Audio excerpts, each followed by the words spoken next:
Bon, vous pouvez constater l'apparition d'un nouvel énoncé en irradiant une plaque, j'ai marqué deux fois le mot plaque, une plaque de plomb avec un faisceau lumineux, on constate l'apparition de l'effet photoélectrique. Et les électrons, ça ce sont les électrons émis, ont une énergie de 5 électronvolts. Quelle est la longueur d'onde lambda des photons envoyés si le travail d'extraction est de 4,14 électronvolts? Bon, et je vais déterminer ce que c'est que ce faisceau lumineux, dans quelle gamme il se trouve. Faisceau lumineux, qu'est-ce que c'est comme type de faisceau lumineux? Voilà. Quel type de faisceau lumineux a-t-on en présence? Alors, je rappelle l'effet photoélectrique, c'est tout simplement quand on a, je veux dire, une énergie qui va venir frapper un milieu, et une énergie de type un photon qui va venir frapper un milieu que j'appelle M, ben, en fait, cette énergie n'est tout simplement proportionnelle qu'à la fréquence de l'onde. Donc, plus la fréquence de l'onde est grande, et plus l'énergie sera grande. Puisqu'en fait, entre eux, il y a la constante de Planck. Tout simplement la constante de Planck qui vaut 6,62 fois 10 exposant moins 34. Moins 34. Donc, si c'est une constante, ceci ici, l'énergie du photon ne dépendra que de la fréquence. Plus la fréquence sera élevée, et plus l'énergie sera grande. Par exemple, si je prends, on a les rayons gamma, qui sont très grands en fréquence, on a les rayons gamma, s'en suivent ensuite, avant les rayons gamma, on a les rayons X, on retrouve ensuite les UV, le visible, puis l'infrarouge, et puis tout ce qui est ondes, les ondes, voilà, électromagnétiques. Voilà. Donc, les rayons gamma et les rayons X sont des ondes électromagnétiques. Voilà, mais fortement énergétiques parce qu'elles sont de haute fréquence. C'est de très grandes fréquences. Donc, fatalement, si c'est des très grandes fréquences, voilà, s'il y a risque ceux-ci aussi, les UV ont une certaine fréquence. Donc, on n'est pas à l'abri, je veux dire, d'avoir des cancers avec des UV. Puisqu'en fait, c'est fortement mutagène. Bien qu'on on en a besoin des UV pour certaines choses, notamment pour la vitamine D, etc., pour synthétiser la vitamine D. Mais malgré tout, on peut avoir des cancers de la peau avec des UV. Bon, les rayons gamma, rayons X, n'en parlons pas. Faut pas tous les jours côtoyer ce type de rayons parce que je veux dire, on va vite finir par avec des cancers de tout et n'importe quoi. Et alors, on a une gamme de visibles. Une gamme de visibles, que c'est la bande passante de l'œil qui permet de voir, je veux dire, qui permet de voir. Au-delà, l'UV, c'est une lumière, ce qu'on appelle une lumière noire, c'est-à-dire qu'on ne sait pas voir à l'œil nu, mais qu'il faut, je veux dire, des appareils spécifiques pour les capter, tout comme l'infrarouge.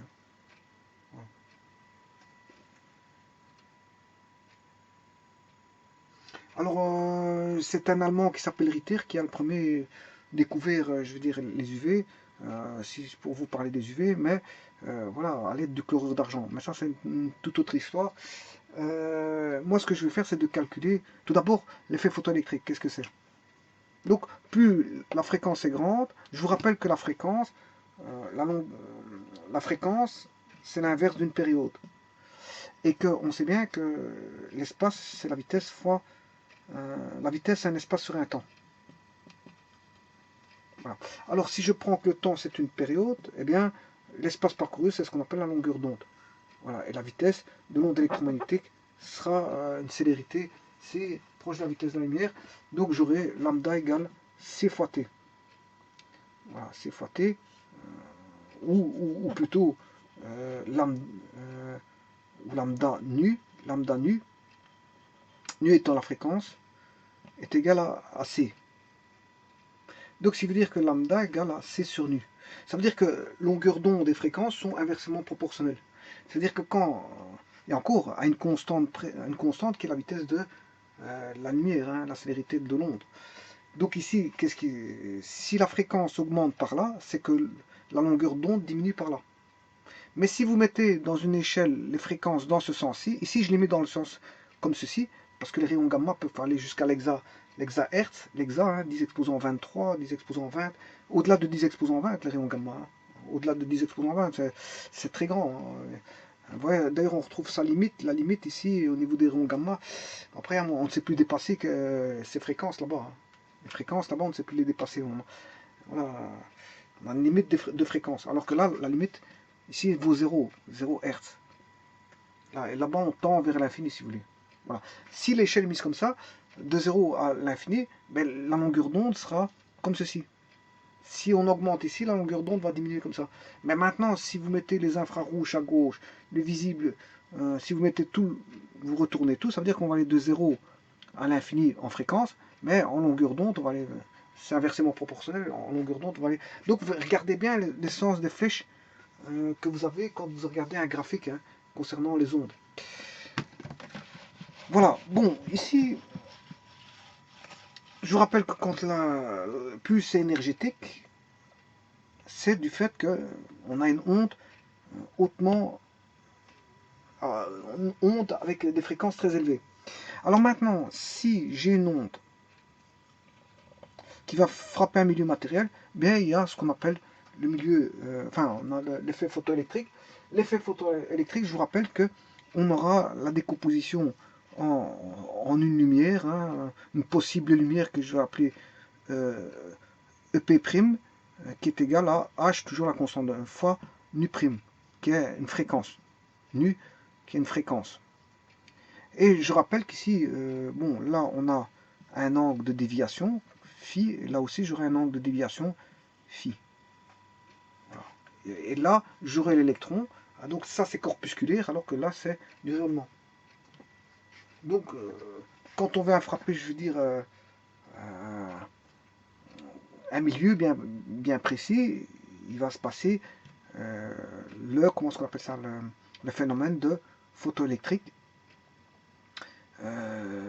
Et on aura une décomposition sous forme d'électrons et sous forme lumineuse. Mais c'est pas dit qu'on va avoir une lumière. Et si cette lumière, on a une lumière qui jaillit ici, ben cette lumière-là sera moins énergétique que celle-là. Pourquoi moins énergétique? Parce que on sait bien que l'énergie ici E1, hein, due au photon ici, c'est l'énergie due aux électrons que l'on a là, E2, plus l'énergie E3. Donc vous comprendrez que E1 est plus grand que E1 est plus grand que E2. Parce que si E1 est formé de E2 plus E3, c'est que E1 est plus grand que 2 et E1 est plus grand que 3. Donc si E1 est plus grand que 3, cette lumière-là et cette lumière-là, mais vous comprendrez que elle est plus énergétique, celle-ci, que celle-là. Et s'il est plus énergétique que celle-là, c'est parce que la fréquence est plus élevée ici que là. Donc la fréquence a diminué, si vous voulez. Donc nu est différent de nu'.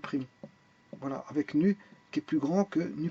La fréquence ici est plus grande que celle-là, parce que celle-là, c'est celle qui va, elle va se décomposer. Donc si elle se décompose en deux énergies, ben, fatalement, la somme de ces deux énergies vaut celle-là. Donc celle-là est plus grande que celle-là et que celle-là. Et donc si elle est plus grande que celle-là et que celle-là, donc elle est plus grande que celle-là, fatalement, et celle-là c'est une lumière.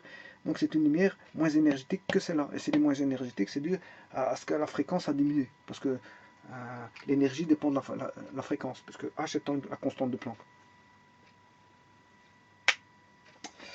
Voilà, donc on va rechercher ça. Donc en irradiant, en irradiant une plaque de plomb avec un faisceau lumineux, on constate l'apparition de l'effet photoélectrique et les électrons émis ont une énergie de 5 électronvolts. Bon, ça ce sont les électrons émis. Donc ça veut dire que, ouais, ça c'est ce qu'on appelle les électrons de Compton. Hein. L'électron de Compton, ici, Compton, on a, je veux dire, un effet corpusculaire, alors que là on a un rayonnement. Voilà. Un effet corpusculaire, création de particules, si vous voulez. À partir de lumière, je vais créer des électrons. Voilà. Bon, et c'est pas dit qu'on a un rayonnement qui va rejaillir ici, hein. Peut-être que la lumière va créer uniquement des électrons, sans faire rejaillir de la lumière, hein. Donc vous donnez de la lumière, vous sortez des électrons, mais vous n'avez plus forcément de la lumière. Pourquoi pas? Ça peut, et c'est peut-être le cas ici, parce qu'ici on voit, on constate en irradiant une plaque de plomb, donc le milieu ici, le matériel où vient frapper avec de la lumière, c'est une plaque de plomb. Donc en irradiant une plaque de plomb, avec un faisceau lumineux, on constate l'apparition de l'effet photoélectrique, ça veut dire que la transformation de lumière passage de lumière vers des électrons, et avec réémission, si vous voulez, de lumière, s'il y a, parce qu'ici apparemment, il n'y a pas de nouvelle lumière qui va peut-être rejaillir. Donc, et les électrons émis ont une énergie de 5 électronvolts. Quelle est la longueur d'onde des photons? Et je vous dirai, en vous regardant la longueur d'onde, je pourrais vous dire c'est quel type de comment on appelle ça, en allant voir sur internet la gamme des longueurs d'onde et donc des fréquences. Pour autant que je connaisse la longueur d'onde, parce que bon, c'est certaines longueurs d'onde que je connais, notamment les visibles et les UV. Donc ça, je pourrais vous dire. Par contre, je sais bien que je connais les fréquences comment on appelle ça, des rayons gamma. Donc je pourrais vous dire si c'est un rayon gamma ou moins, ou un rayon visible, ou si on est en dessous de visible, ça veut dire l'infrarouge ou de l'UV. Bon, maintenant, si c'est une fréquence que je ne connais pas, je vous dirai. De toute façon, je vais aller voir sur internet pour aller voir les gammes de fréquences, de toute façon, parce que je ne les connais pas par cœur, ça d'office.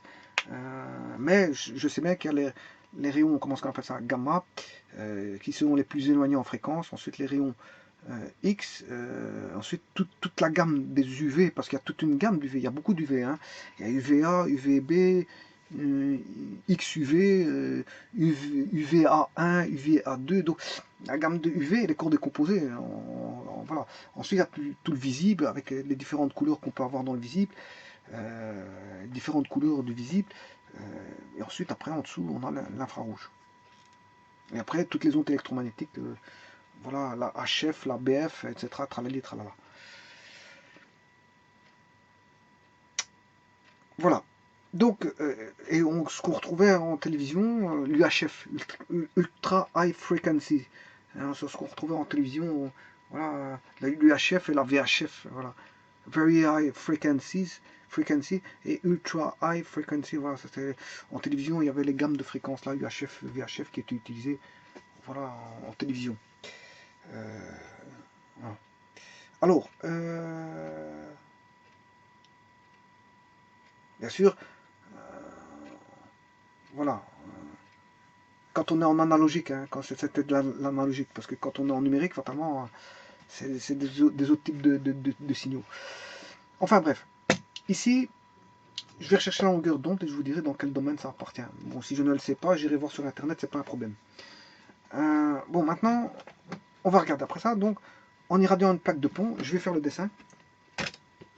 J'ai besoin de la constante de Planck. Je me demande si c'est pas 6,625, mais enfin bref, avec 2 décimales, pour moi, j'estime que j'ai assez pour faire mes calculs et j'atteindrai une précision qui est la mienne, hein, qui est la mienne. De toute façon, à la fin, peut-être qu'à la fin, je vais peut-être même devoir faire un arrondi, donc ça ne sert à rien d'aller très loin. Alors, en irradiant une plaque de plomb avec un faisceau lumineux. Bon, donc, on prend un faisceau lumineux, on prend une plaque de plomb. Voilà une plaque de plomb. Je vais mettre un faisceau lumineux. L'apparition de l'effet photoélectrique. Et les électrons émis ont une énergie de 5 électronvolts. Voilà, donc ça veut dire qu'il va y avoir des électrons, des particules d'électrons qui vont être extraites. Mais il y a un travail d'extraction, hein, comme ils disent ici, il y a un travail pour devoir extraire les électrons. Donc, parce qu'ici, le travail d'extraction est de 4,14 électronvolts. Donc il y a un travail pour extraire ces électrons. Et puis il y a une énergie pour émettre ces électrons. Donc il faut les extraire et les émettre. Voilà. Pour le travail d'extraction, c'est 4,14 électronvolts. Et pour émettre les électrons, c'est 5 électronvolts. Voilà. Et ça, qu'est-ce qui a créé ça? Ben, vous comprendrez que ça a été créé par le faisceau lumineux. C'est-à-dire que le faisceau lumineux a une énergie de photons, qui est égale à la somme des deux. Voilà, et 14 plus 5, ça qui fait 4,14 plus 5, ce qui fait 9,14 électronvolts, c'est l'énergie que le faisceau lumineux a besoin pour créer un travail d'extraction de 14,14 et 5 électronvolts. Apparemment, il n'y a pas une réémission lumineuse. Hein. Il n'y a pas de réémission lumineuse. Donc en fait, tout est absorbé ici parce que sinon ils auraient donné encore, je veux dire, de l'énergie lumineuse en plus. Voilà, ils auraient donné, je veux dire, ils auraient donné, voilà, une valeur énergétique du rayon, d'un rayonnement lumineux qui rejaillit. Mais bon, c'est pas le cas, ça veut dire qu'il n'y a pas de rejaillissement, je veux dire, de lumière. Voilà. Alors on va chercher cette longueur d'onde parce que, donc, en irradiant une plaque de pont, c'est fait, un faisceau lumineux, avec un faisceau lumineux, bon, c'est l'effet photoélectrique, on constate l'apparition de l'effet photoélectrique, grâce à des photons, je vais créer des électrons. Et les électrons émis ont une énergie de 5 électronvolts, donc ça c'est les électrons émis. Quelle est la longueur d'onde des photons envoyés, c'est-à-dire du faisceau lumineux? Si le travail d'extraction est de 4,14 électronvolts, voilà, et je vais vous dire dans quelle gamme on est, et quel type de faisceau lumineux est-ce. Voilà. À partir de là, j'ai un peu de tout pour calculer. Bon, moi, enfin bref. Bien sûr, les électrons qui vont être émis, là, je peux le ramener vers un collecteur d'électrons. Hein. Là, je peux avoir un collecteur d'électrons.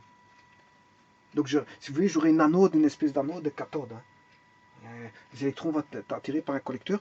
Maintenant, certains électrons vont circuler à travers d'un fil pour avoir une certaine différence de potentiel.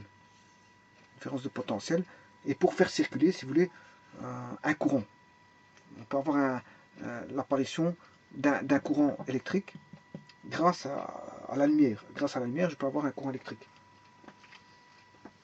Rien que pourquoi? Parce que dès que j'ai des électrons, ben je peux avoir les photons vont extraire les électrons. Ces électrons passant dans un conducteur, ben j'ai d'office un courant électrique. Donc ça veut dire que j'ai une transformation d'énergie lumineuse en énergie électrique, si vous voulez. Et donc avec l'énergie électrique, je peux allumer ce que je veux de petites ampoules, pour autant que j'ai un potentiel assez suffisant pour qui va se décharger sur une charge électrique, et je pourrais allumer par exemple une ampoule, pour autant que la tension est suffisante et le courant qui va passer est suffisant pour pouvoir allumer la charge électrique qu'est l'ampoule. Voilà. Voilà. Donc je ne fais rien d'autre que de créer un circuit électrique. À partir de la lumière, je crée un circuit électrique, c'est tout simplement ça. Maintenant, le potentiel qu'on va avoir ici, j'en sais pas plus. Et le courant qui va passer, j'en sais pas plus. Voilà, bon, en tout cas, on a un petit circuit électrique qui va être créé grâce au faisceau lumineux. Bon, maintenant, vous comprendrez que tout ça, c'est pas l'air libre. Hein. C'est dans une ampoule, bien sûr, une ampoule sous vide. Hein. Ah, c'est une ampoule où on a fait le vide. Hein. Voilà.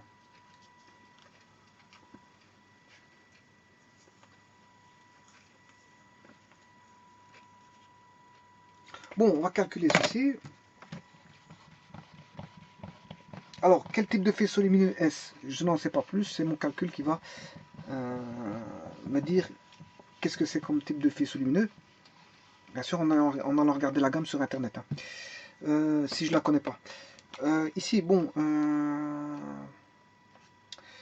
donc ici, qu'est-ce qu'il nous faut? On sait bien que l'énergie totale du photon, du signal lumineux, voilà, est de exactement 4,14 plus 5, on a dit 9,14 électronvolts. Bon, pour remettre en joules, je dois remettre en joules parce que je ne travaille pas en électronvolts. Un électron c'est 1,6 fois 6 exposant moins 19 coulombs.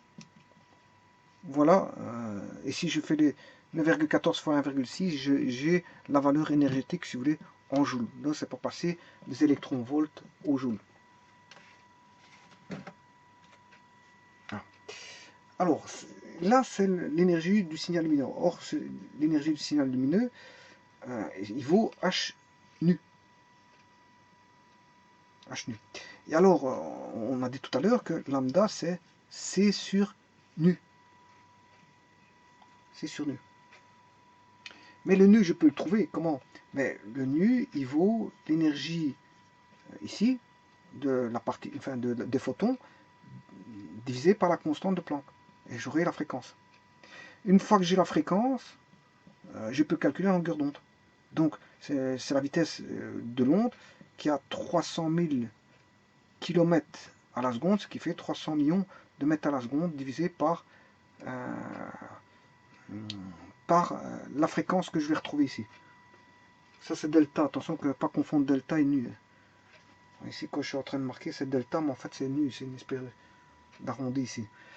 Bon, l'énergie, là, je la connais parce que c'est 9,14 fois 1,6. Je vais faire le calcul. Et le tout divisé par la constante de Planck qui est 6,22 fois 10 exposant moins 34. Et là, 1,6 fois 10 exposant moins 19. Voilà. Je vais rechercher la fréquence, et quand j'aurai la fréquence, je la mettrai ici pour chercher la longueur d'onde. Bon, 9,9.14 fois 1.6 fois 10. Ouais, je vous dis tout de suite, hein, je vous montre comment je vais réorganiser ma machine. Parce que, bon, soit je calcule mentalement les exposants, j'aurai 10 moins 19 et 10 34, parce que 10 moins 34 va remonter au numérateur, va devenir 10 34, je ferai 34 moins 19. Voilà. Sinon, si vous ne voulez pas faire ça, vous pouvez calculer la machine, mais cette fois-ci, vous devez aller en mode Shift Setup. Vous reculez et vous allez chercher la notation scientifique avec le maximum de chiffres décimaux. Voilà, là j'ai mis 9 chiffres décimaux et je suis bien en notation scientifique parce que j'ai exposant 0,0. Voilà, alors maintenant, à partir de là, je vais faire mon calcul. Donc c'est 9,14 fois 1,6. Oui, je vous ferai remarquer que mettez quand même des parenthèses si vous voulez faire tout le calcul en une fois.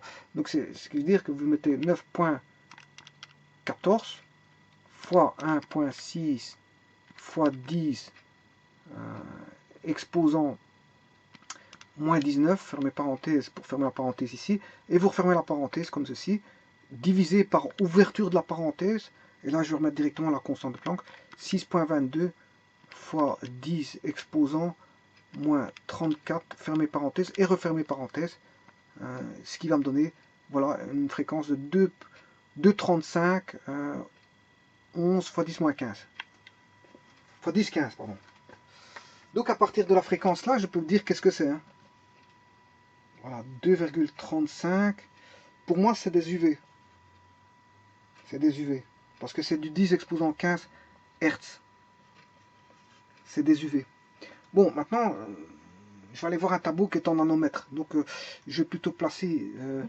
je vais regarder en nanomètres. Donc, je vais chercher la... Enfin, en mètres. La longueur d'onde en mètres. Donc, ici, je vais faire 300 000 divisé par 2,35 fois 10 exposant 15. Voilà, et je vais chercher le lambda. Donc, je vais inverser ceci. Il y a une touche d'inversion dans la machine à calculer qui est x-1, mais il faut que je le retrouve. Voilà. J'inverse le résultat ici. Ici, j'ai le résultat et j'ai une touche d'inversion. Voilà, j'inverse et je fais Enter. En faisant ça, bien, je mets, c'est comme si je mettais le tout au dénominateur. Voilà, et maintenant je fais fois 300 000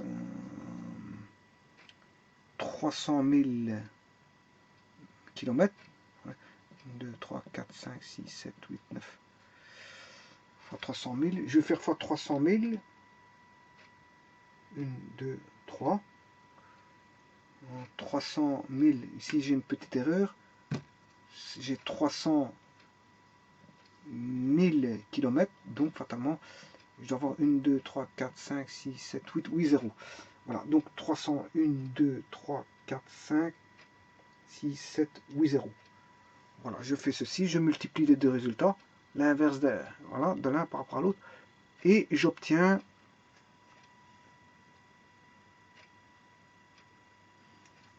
1,275 fois 10-7. Donc j'ai le résultat, je le note ici, 1,75, 275, 9, je vais même aller jusque là, fois 10-7 mètres. Alors je vais multiplier par, je vais vous montrer comment on fait ça, pour remettre dans l'unité adéquate. je considère que ceci c'est 2 mètres. Je vais multiplier par 10 moins 2 et fois 10 2. De telle manière que ça c'est comme si j'avais rien fait, parce que 10 moins 2 fois 10 2, c'est une astuce de calcul pour remettre ici en 10 moins 9. Comme ça ici j'ai en 10 moins 9. Voilà, mais 10 moins 2, 10 2, c'est comme si j'avais rien fait. Hein. Ça fait 1. Et 1, bon, il est neutre, donc c'est comme si j'avais multiplié par 1. Voilà, mais ce cas de figure-là me permet d'écrire 10 moins 9 ici, et 10 2 là. Donc si je fais 10 2 fois ceci, ben, ça veut dire que je recule le rang de la virgule de 2 rangs vers la droite. 1, 2, ce qui fait 127,59.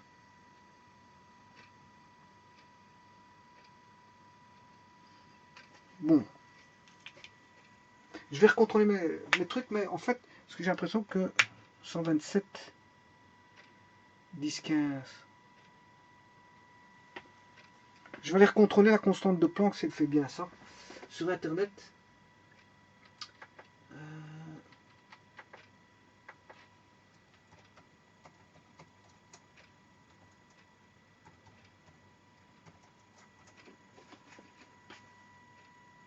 6,62, donc ça c'est bon. Ouais, donc c'est 6,26. 6,626. Donc 6,626 fois 10 exposant moins 34 mètres carrés fois des kilos divisé par des secondes. Donc ça c'est bon. Voilà, l'énergie là. Ouais. Bon, maintenant,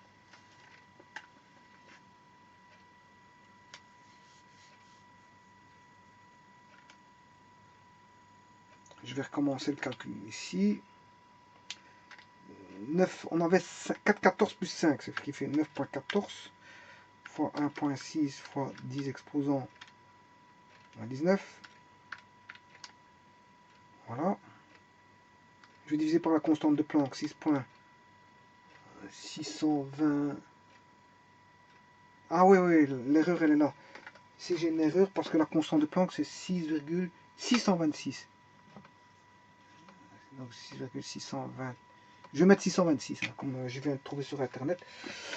Bon, alors je vais diviser ça par la réponse que je viens de trouver, 6,626. J'ai cru connaître la constante de Planck, mais en fait non. 626 fois 10 exposant moins 34. Voilà. Là j'ai fait une bêtise. Donc on va recommencer mon calcul. 9,14 fois 1,6. 1,6 fois 10 exposant moins 19. Bon, ça c'est le numérateur. Donc je trouve du moins 18 au dénominateur, ce qui est tout à fait logique. Hein. Donc ça, je vais diviser par 6,626. Là, et je vais diviser par 10 exposant moins 34. Voilà. Là, j'ai 2,20. Je me retrouve avec 2,20. Bon, j'ai pas fait une grande... 2,207. Voilà, fois 10 exposant 15 Hertz. Voilà. Alors maintenant, je vais reprendre ceci. 300 000 km à la 300 millions de mètres à la seconde, divisé par cette fréquence-là qui est 2,207 10 15. Bon, je reprends ça, je vais l'inverser. Je l'inverse. Voilà. Et je vais multiplier par 300 et 6 zéros. 1, 2, 3, 4, 5, 6. Voilà, ce qui fait, c'est bien juste. Bon, c'est juste ici qu'il faut, changer. Je vais changer ici parce que le résultat n'est pas 1,277, mais le résultat que je viens de trouver, c'est 1,359. 1,359.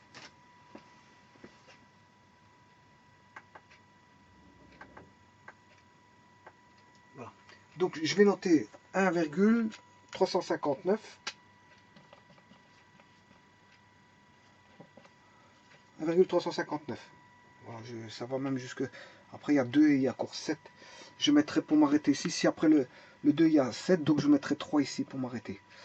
Alors, je vous ai dit qu'ici 10-7 et 10-2, c'est qui fait 10-9. Et 10-2, ça fait 100. Si je multiplie par 100, ça va donner 135,93 fois 10-9 mètres, ce qui fait 135. Et je vais mettre, allez, ça fait environ 136 nanomètres. 136 nanomètres. Bon, eh ben, je vais aller regarder sur Internet. 136 nanomètres, ça correspond à quoi? On va regarder tout de suite.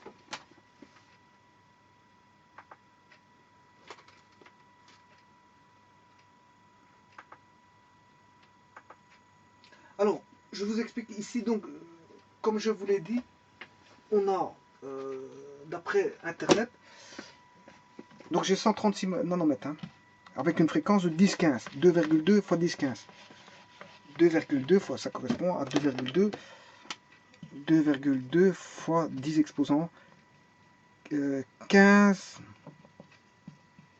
Hz. Voilà, ça c'est la fréquence du faisceau lumineux. Bon, alors bon, je suis dans un tableau où je ne vois pas très bien parce que je veux dire, il est tellement trop petit.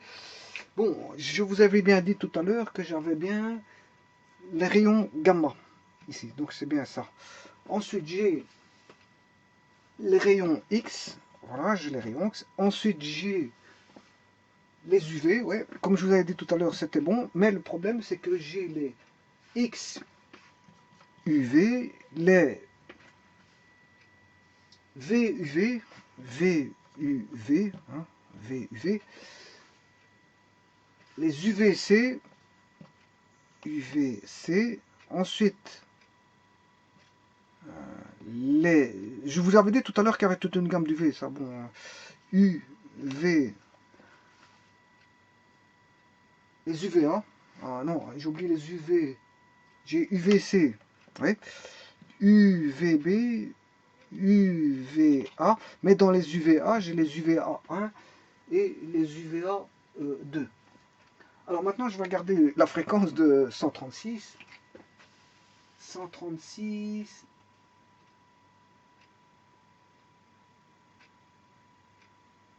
Oui, je suis en nanomètres. Hein.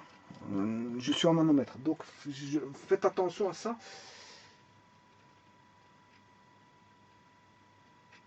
Voilà. De 10 à 100, vous avez de 10 à 100, vous avez ceci en longueur d'onde. Vous avez les X en nanomètres. Hein. De 10 à 100 nanomètres, vous avez les X UV et les VUV. 10 à 100. 10 à 100. Ouais. Donc ça, de 10 à 100, vous avez les... Donc c'est pas ça. Puisque j'ai 132. J'ai 136. Donc là, ce sera les VUV. Donc ils ont envoyé un faisceau de VUV. Parce que les VUV sont compris entre 100 nanomètres et 200 nanomètres. Voilà. Donc je suis dans les VUV parce que ce 36 est compris entre 100 et 200 nanomètres. Ce sont les VUV. Ce sont les ultraviolets de type V. Voilà. Et puis, vous avez de 200 à 280, à ce moment-là, vous avez les UVC. Jusque 280, de 200 à 280 les UVC. Les UVB de 280 à 315 nanomètres. Toujours en nanomètres. Hein. Vous êtes en nanomètres ici. Donc ici, la fréquence là, cette fréquence-là, c'est pour les VUV. Le faisceau lumineux envoyé à la base, le faisceau lumineux, c'est du VUV. Donc c'est de l'ultraviolet de type V. Ouais, on vient de le calculer ici.